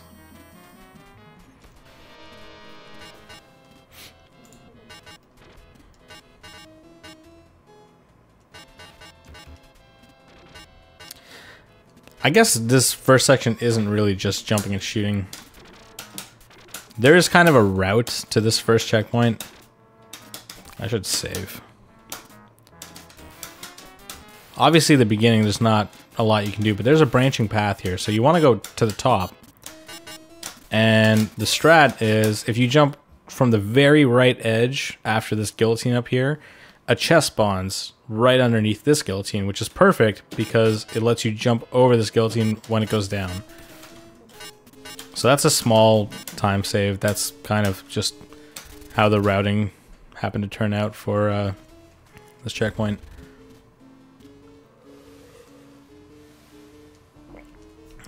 I'll just play alongside an enemy here because, like I said, I don't have any save states and...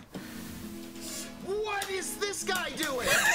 Where did he spawn from? Where indeed? I didn't see what happened there.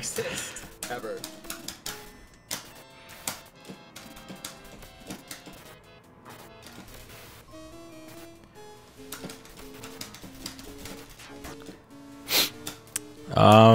Okay, so I didn't get to boost there, but... should I cover that? I don't know. You don't really lose a lot of time for taking the, I guess, the intended route. Ooh! Yep. You did deserve that. Settle down, numbnuts. Okay. Instant karma, dude. Totally unnecessary.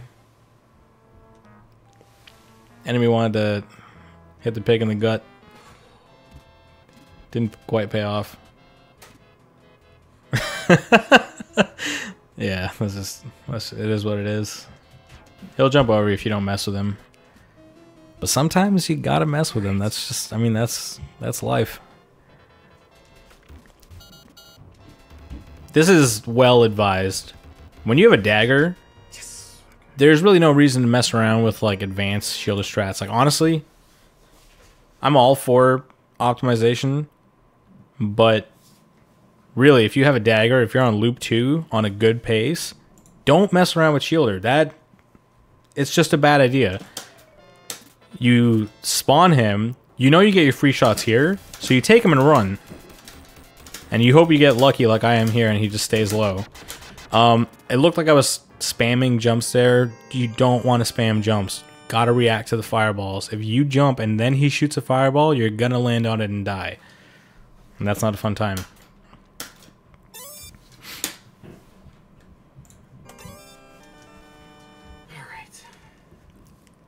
Did you know that the vultures are more closely related to cranes than they are raptors, like hawks? What? I don't think I knew any of that.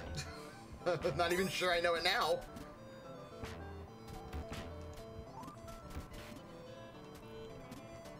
The bird trivia.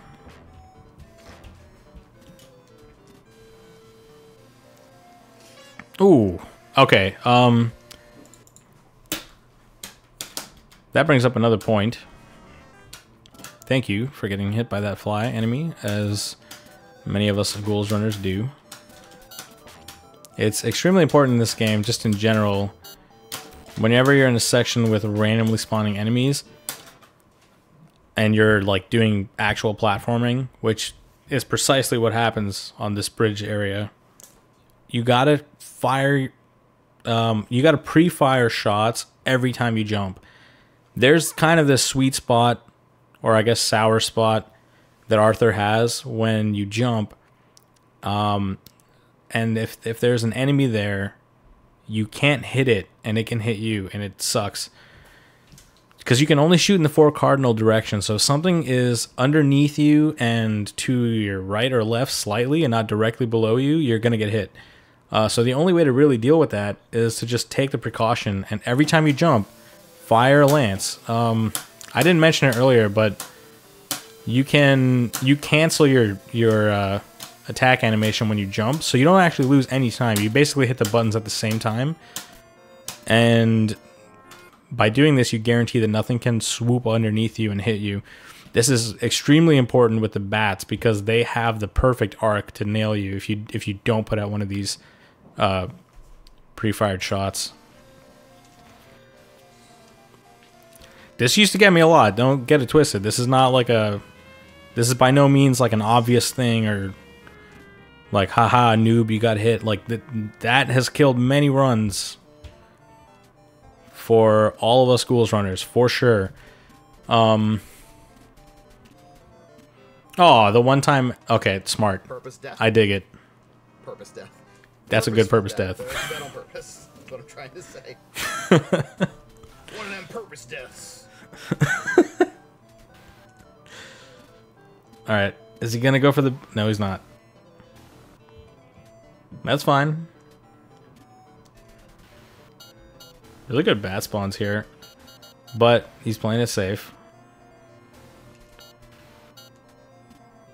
I don't like being around those plants while there's fire bats around because as soon as they're on screen, they go into their cycle pretty much and they can start shooting projectiles. And you don't want him to shoot an eyeball at you while you're surrounded by fire pillars because sometimes you get put in a situation where your only option is to get hit. Because you can't shoot the fireball.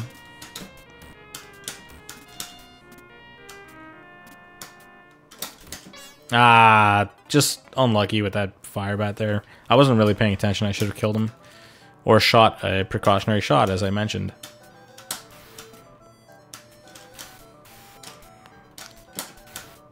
So here it's really important to shoot those lances as you're jumping.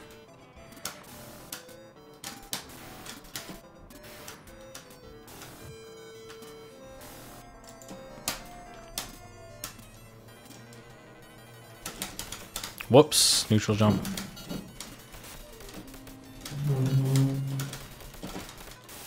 Oh shit. Rip. Oh, I didn't even save there. Do I sound annoyed? I'm so sorry. I'm not annoyed at all. I'm actually really enjoying this. I think I am a little tired though. If I do sound annoyed, that's probably why. I'm also talking a lot more than I usually do when I stream.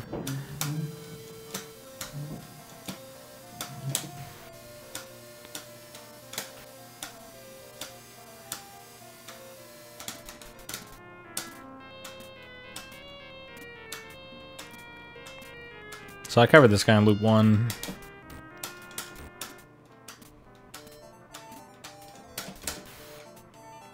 Left and then up. Works every time. Don't pick up that fire water.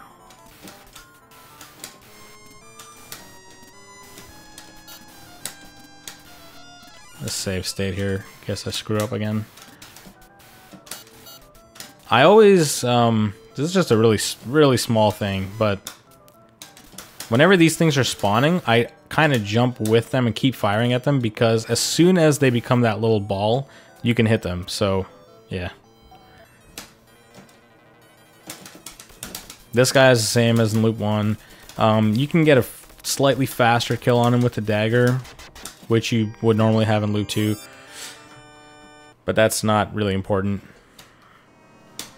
If you just fight him the same way, like it doesn't change anything. If you fight him the same way, you'll get the quick kill. So I'll let this elevator play out. Hopefully enemy doesn't... I don't think enemy's going to die here. But I wanted to talk about... So I was talking about dagger farming on loop 1. I think it is important to know how to properly dagger farm on loop 2 if you really need to. Like I'm in a position right now where I definitely need to farm for a dagger. So I got it. But basically all you have to know is don't get the gold armor. You can't get the gold armor if you're trying to get a dagger here because you're gonna get a psycho cannon.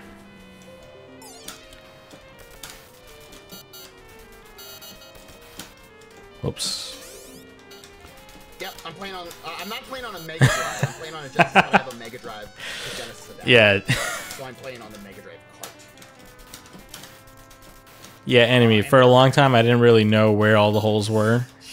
And I played this game like all my life, so I knew as a kid, and then after I started speedrunning it, I forgot where the holes were because I wasn't paying attention at all. It was just muscle memory. Just need to get a good pattern from Kasuto, which is a very dicey proposition. Aha, but it isn't, my dear sir. It is extremely consistent, actually. So again, I went over this in loop 1, but if you skip that last tongue, this fight is super duper consistent. That is the shit pattern. You don't want it. With a dagger, you can still get a 1 cycle. I know you didn't mean to jump. You didn't press it, enemy. I know you didn't press it.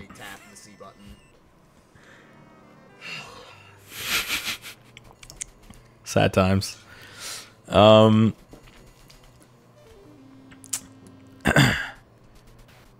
Right, so everything I said in loop 1 still applies.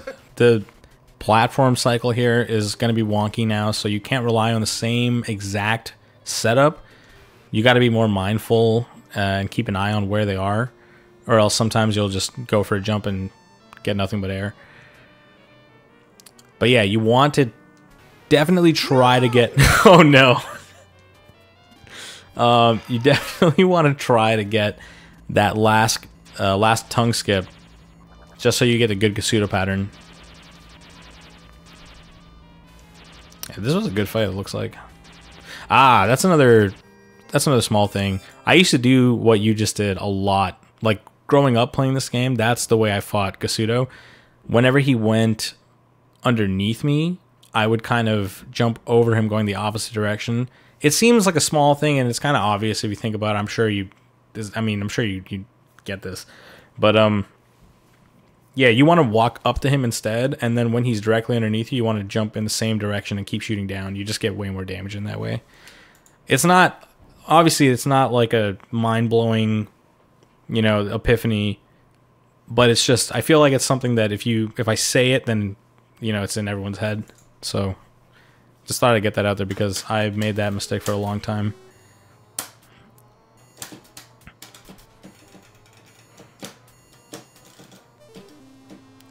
I always crouch here to avoid this chest spawn because sometimes you get a fly with a pot, and if the chest is in the way, you can't dodge it, so you have to hit it, and then he drops like a fire water or an axe on you. So, right, you can see how that, I mean, it's really not that scary. If you didn't die at the checkpoint, the platforms just work out perfectly. So you land on that platform while it's like inside the gargoyle heads, and there is a hitbox somewhere in there. You'll figure it out after you die enough times there, but you can jump pretty deep inside there and come out unharmed. But yeah, every time you do this, you get the good pattern, and with the dagger, you kill this guy super fast.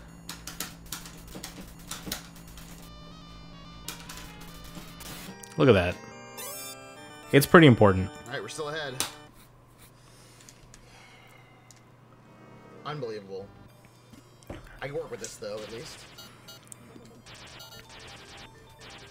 Could have been way worse. It could have been basically any other. It definitely could have been worse.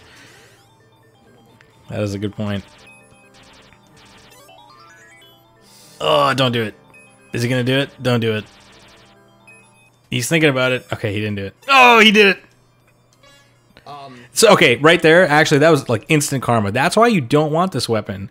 Until the last stage, you never want this weapon. It's not intuitive what makes a weapon good in this game at all. It's actually counterintuitive. Basically, weapons with big hitboxes are bad in this game. In any other game, it would be good, but the problem with Ghouls and Ghosts is that the stage itself and invincible enemies, they just love to eat up your projectiles and just, they disappear. So what happened right there is, let's see if I can go back just a hair. That's more than a hair, but... Ah, crap. I can't get in between these two. Alright. You can see, as soon as enemy picks up that psycho cannon, he tries to kill a skeleton right in front of him. He doesn't make any mistake of any kind. He shoots the projectile directly at the enemy, and it doesn't work. And it's because somewhere near the enemy, actually way above him, and it totally looks like it's out of the way, there is that little goddamn crystal thing coming from the ceiling, and it eats up your projectile. And this happens with every big weapon. It happens with the discus, it happens with the axe, and it happens with the psycho cannon. This is why the psycho cannon sucks. Look at that. It wasn't even touching it. Anyway, this is why you don't want this weapon until the last stage. Ohm is another problem. Fighting Ohm with the psycho cannon is a big problem in itself, but just in general, big weapons are bad. And I'm glad that happened in your run, just because it perfectly illustrates why big weapons suck in this game. Look at this thing. He was standing here. Enemy was standing here. The skeleton was here. And the psycho cannon decides to hit this thing before the skeleton. That's just how it is. The same thing happens with the turtles on stage 2. If you have like an axe or a sword or something, instead of hitting the very vulnerable fleshy turtle head right in front of you, it'll somehow the shell behind them will take priority, and you just won't do damage. That's just the nature of the game. And that's why the dagger is so good. Obviously, having 3 projectiles on screen and the high projectile speed is very nice, but it has such a small hitbox, and that is so good for this game because you as a player have the opportunity to aim those shots as well as you can. But with a big weapon, it's not up to you whether it gets consumed by some part of the stage or an invulnerable enemy. That's just going to happen, and if it does, it could cost you a good run.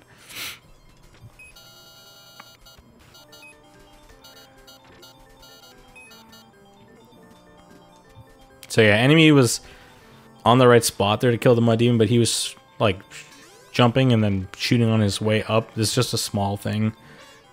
If you wait and shoot at the peak of your jump and then coming down, you generally get way more hits in on the... Oh, it happened. Oh, it was dead! Oh, no. The double my KO. gosh. Okay, hey, okay. So Oh, no. So we still got... And we got the right weapon back now? All right. This is the perfect VOD to review. I gotta say, Bloody frickin' all of God. the traps are coming up. Enemy's not doing anything wrong. That's just how the game is. Hey, I did that same thing in loop 1 and it worked. I'm here again in loop 2. It didn't work. What happened? If you don't know about the rank system, it seems like total bullshit.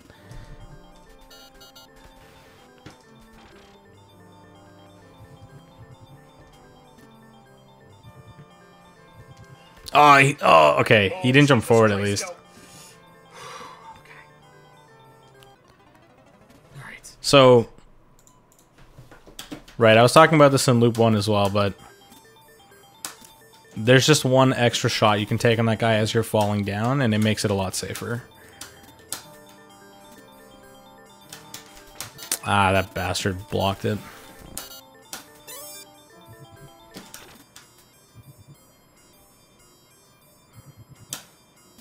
So yeah, as you're falling down... Oh, I'm gonna get the despawn. Alright, whatever. Yeah, is he an igniter or a stripper? He strips to pay for night school.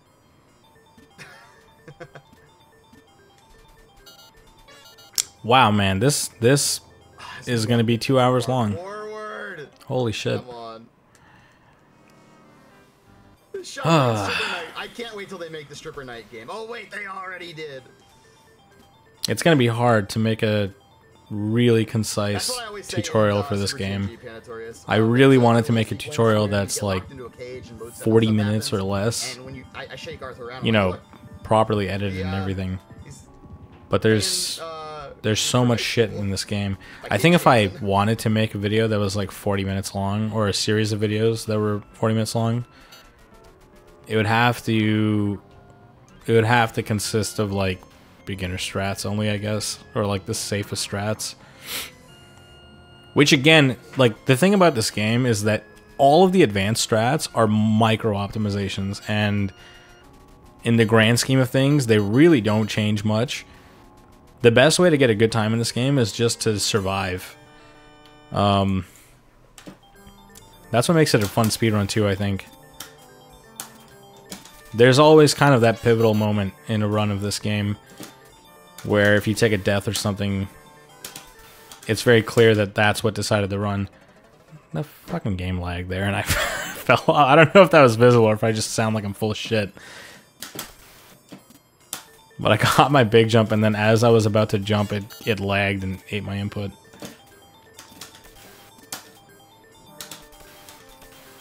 I'm gonna wait this time. Yeah, so if you know the safe strats and you get decent RNG, you don't need amazing RNG. If you play safe and you get decent RNG, Sub 17 is so free on a deathless run, or like a unintentional deathless run. 16-minute tutorial for a 4-second game. Alright, guys.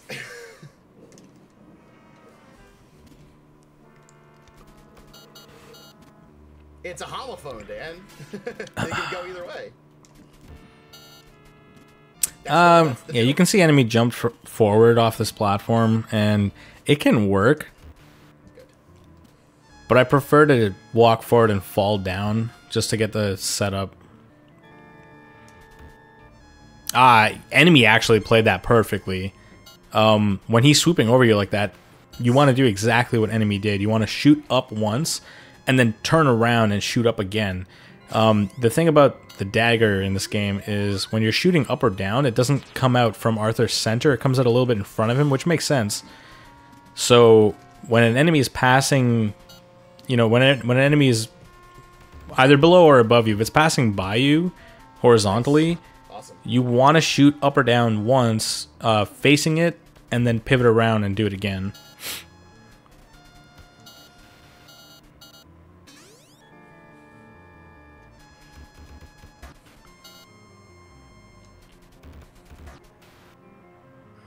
19 minutes for 43. I am very much Is already that a tag fan. I don't know what it's called. Why is it that puns The are drag racing dad jokes? Atari. Have you ever heard Was of it dad joke? Atari? I It's don't not know. a pun. Urban Champion? Puns are I don't even know what that is.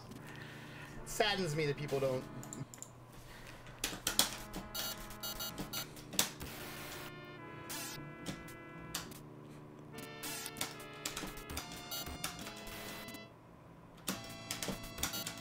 Ah, this is what I was talking about earlier. So I didn't shoot, but I didn't recognize what was happening there early enough. So good on me for not shooting, but it wasn't enough. I should have turned around earlier and not made that last jump.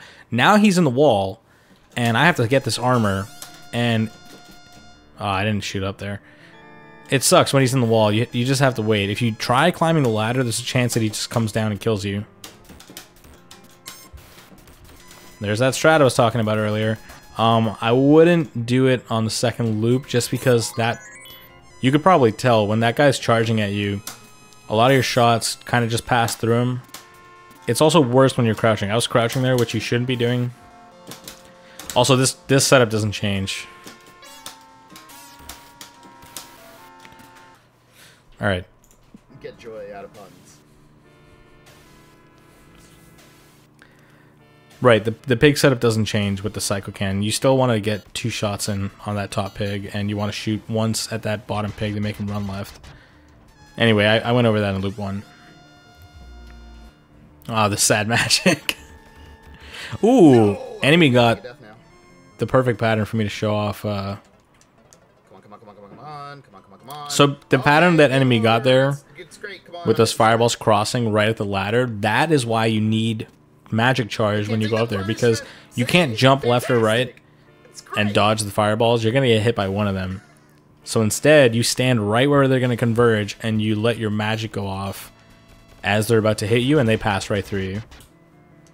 The timing's tight, but it's a consistently safe setup. Oh, that was some bullshit. Nice hitbox. What the hell was that? That thing was so far in the ground. This is for all the marbles right here. If we can just get the weapon, we're in good shape. I have definitely been on this checkpoint in loop 2 with no Psycho Cannon for like 10 minutes. Hey, thanks, Ragnarok. Ah, that's... It's garbage! It's such trash! Every time! I jump over, it's like... It's so sad. Nah, you didn't. I'm losing my fucking mind here. Oh no.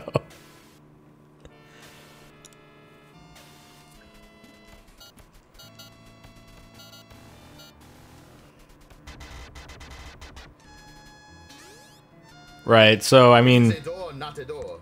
When it is a jaw. Oh, okay. That's an old joke from the critic when he gets stuck in Iraq.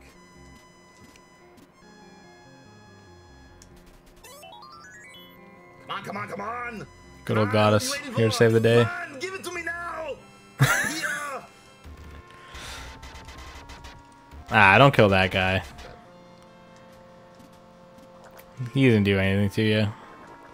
Oh, okay, never mind. I agree with this. I see what you're doing. Hell yeah, kill these things. Kill them all. Good call, dude. That is a good call to do on a PB pace.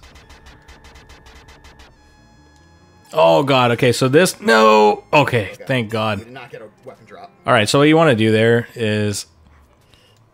You want to jump at him and shoot him on your way up, because the bot takes some time to actually hit the ground and open up. So, if it was a weapon, you would get through there safely. Yeah, enemy, I'm sorry. I didn't see where you were going with it right away, but I get it, and I totally agree. Good call. Okay, I could talk about, No way! I could talk about the Loki fight. I neglected this fight for so long, and oh my god. Oh, that was so slick.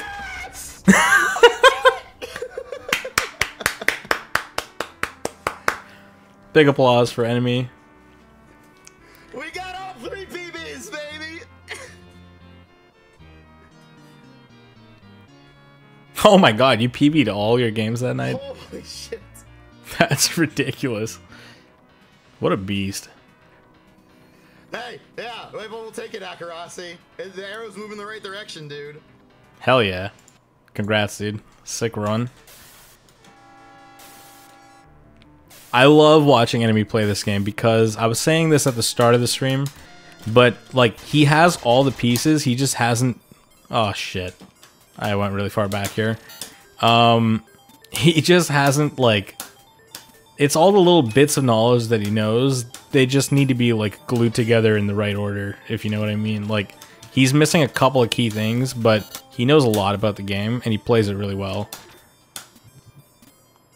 It's so fun to watch him because the only time he like really eats shit is when the game gives him like the best or the worst shit that it can give him. It's it is what it is. You have to be so familiar with the game to be prepared for all of the bullshit that it can deal. And it can really dish it out. Let me get back to stage 5 here, my bad.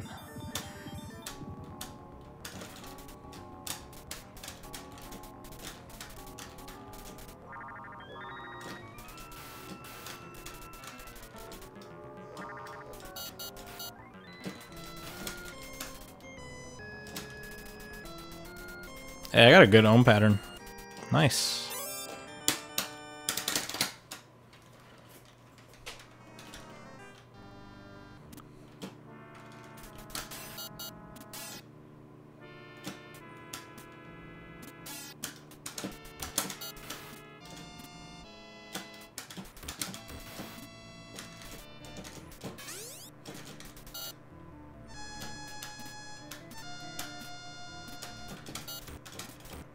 Ah, I didn't get the setup.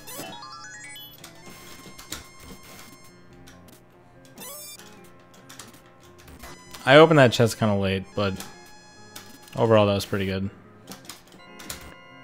So again, you hit that D twice, get up here. You don't have to die here on loop 2. It's probably a good idea to.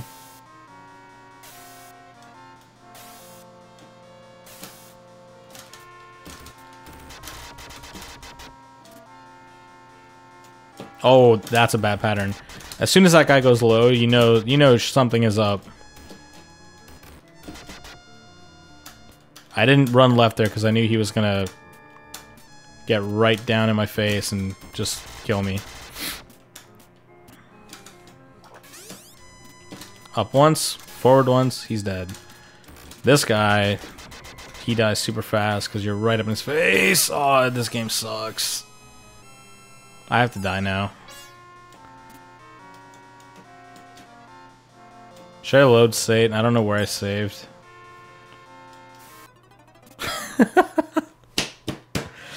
Alright, well... So remember when I said you don't have to die at the checkpoint? If I didn't die there, I would have had gold armor, and the chest right before the end of the game would have had another Psycho Cannon for me as a backup. So dying here is definitely a good idea. You lose like, I don't know, 6 or 7 seconds or something like that for taking a death here. But you keep your armor. Pretty sweet deal, I think. I don't know why that guy didn't die in the first magic. Oh shit. Well, I have to die again. This is awkward. Also, am I still dropping frames everywhere?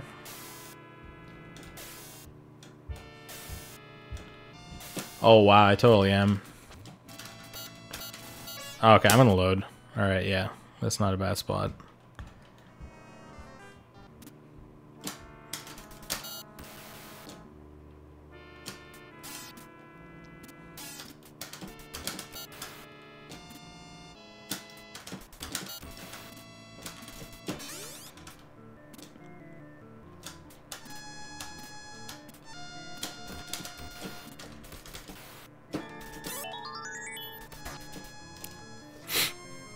That went about as well as it could have.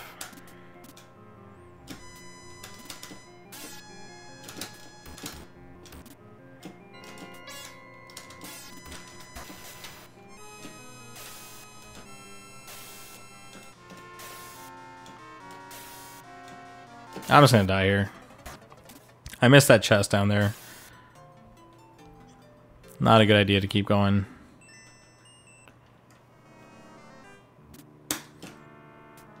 Man, I don't... Nothing I can do on my end. It's just my ISP sometimes just decides that I can't stream anymore. Really sucks.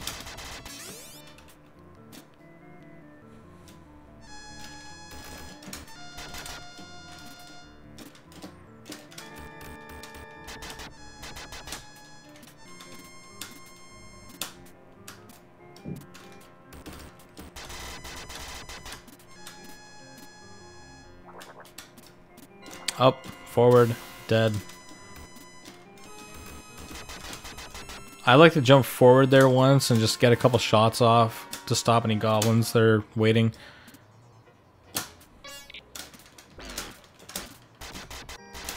I like that deboost. Alright, Loki. Let's make a save state right here. Loki is an interesting fellow. So, this is where you want to be at the start of every Loki fight. You get up onto this leg. Sometimes, very, very rarely, his right leg, or the leg on the left side of the screen, will already be up in the air before you can get onto his foot. Oh man, I would need a bunch of save states to really explain this fight. But I guess, anyway, if that happens, the only thing you need to know is don't stand underneath it, because when his foot comes back down, it will crush you and instantly kill you. So you want to stand on this foot exactly the way I'm standing now, like on the right side of it, as far right as you can be. And from here, you just wait. A couple things will happen. He will, if you're lucky, he will lift the leg that you're standing on. And once it goes up in the air, you can jump to the right and get on his other knee. And from there, you get really close shots to his head and do a ton of damage. And you can kill him in 2 cycles. If he doesn't lift this leg, you only have to wait here for about half a second. And if he doesn't lift the leg, you know he's not going to. Or if you see him lift the other leg, you know he's not going to lift this leg. If he doesn't, then what you want to do is jump forward off of this foot and shoot up at his head. And the way Loki works is if you hit a certain amount of damage on him, he'll go into his face laser cycle. And basically his head becomes invulnerable. He'll shoot a laser straight down. And after he's done shooting the laser, you can start doing damage again. So the point is, you want to jump right off of this foot, shoot 2 Psycho Cannon shots at the peak of your jump. Don't shoot them early. To get as much damage as you can, and in that one jump, you want to put him into that face laser state, and from there you can boost off the laser onto his knee, and then kill him in one more cycle. It's a really clean fight if you get it down. I neglected this for a very long time, and honestly, if you just stand underneath him and wail on him, you will kill him in about 10 seconds, and it's not a bad fight, but I have lost PBs coming to Loki and seeing a weird pattern and just not knowing what to do. So, he lifts that leg. I get boosted onto the knee. That was sloppy. That didn't go how I wanted it to.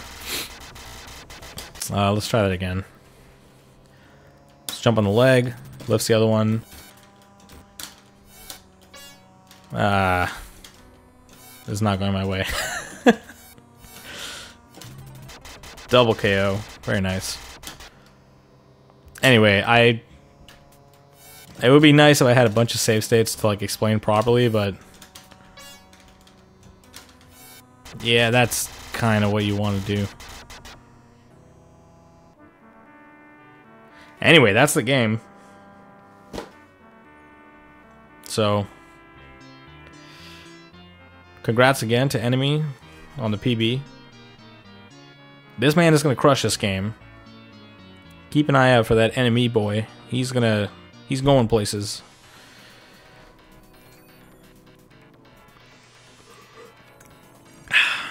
Anyway, I would love to actually do a run now, but so far I have dropped 150,000 frames and it's not slowing down. I'm dropping like a third of all of my frames, so I am just gonna go offline. Sucks. But anyway, thanks for watching. I'm gonna put this whole VOD up on YouTube. I am kind of pissed that this was like 2 hours long. This was over 2 hours long. I thought this was gonna be like an hour flat. There's so much shit to talk about with this game. There's so much knowledge. And I didn't even cover any of the advanced strats, like the really, really, you know, top shelf, I'm trying to shave like 10 frames off of my run strats. And still, this video is 2 hours long. I'm kind of upset about that. Anyway, at some point, I keep saying this, but at some point when I come into enough free time, I definitely am going to put together, you know, videos that I'm actually going to edit down as short as I can, breaking down this run. But I guess for now, that was I guess a solid primer on the game. It also really, really sucks that I was dropping frames everywhere, so you guys couldn't even really watch it. And now, after hanging around in my chat for 2 hours, you gotta watch it again for 2 hours if you actually want to see the gameplay. I'm pissed. My ISP sucks. Anyway, no problem, guys. Enjoy. I'm super happy that we're getting more people running this game, and I'm excited to watch you guys play this game. So I'm looking forward to all the fat PBs coming up soon. I believe Enemy is playing this game. Wait. No, that was last Friday. Oh, that's the VOD I was just watching. That was it. I was gonna Okay, right. That was the Retrothon VOD. Right? Was it? I don't remember. Yeah, Retrothon, that was last week. Was it? Is Retrothon the other one coming up? No, that was RG Love. I gotta catch up on RGL. Anyway, I'm out. Have a good night, guys. I'll see you guys around. Take care. Peace. And good luck.